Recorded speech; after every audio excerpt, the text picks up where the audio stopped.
Hello, this is Brett with Roof MD. We're here in Atlanta, Georgia, looking at a roof to get a bid for a replacement. Customer just bought this home and they were concerned about the roof. This is an old odd shingle. You can't buy these anymore. They're discontinued. You can see it looks like a dimensional shingle when you look at it quickly, but it's actually a modified 3-tab.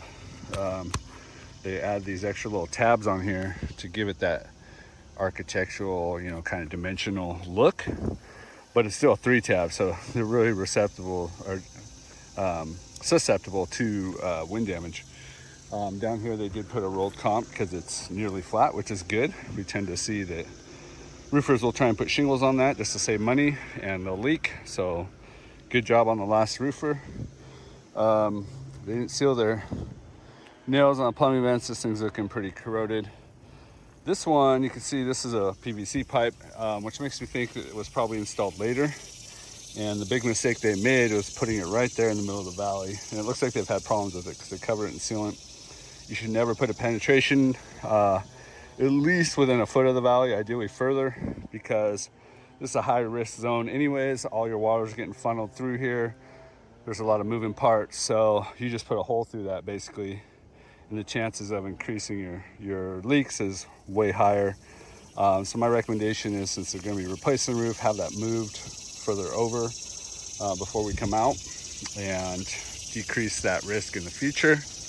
Some ridge venting on this roof. Satellite dish was removed. I actually have indications of some hail damage on this roof, which is a real big shame because they just bought the house, so their insurance company isn't going to pay for a past storm that happened when they didn't own it. The last homeowner could probably easily gotten this paid for, not only because there's a decent amount of hail damage, but because it's a discontinued shingle, they wouldn't have been able to find a match. And so therefore, insurance will typically pay for a brand new roof in that situation. It's a much easier fight. You got a brick chimney here with some copper flashings. Looks okay. Kind of a little sloppy. Someone put mastic and tar in here, which tells me something failed at some point in time. And we got another flat section over there with the rolled comp, so good here. These two ridge lines could use some ridge vent. They don't have it, but otherwise it's all pretty straightforward. Roof replacement bid. And just keep in mind, if you have hail damage or might have hail damage, or don't even know if you have hail damage, it's worthwhile getting your roof inspected every year, because you may miss a great opportunity to get your roof paid for by insurance, which this was a much easier claim than most, just due to the fact that these shingles are discontinued.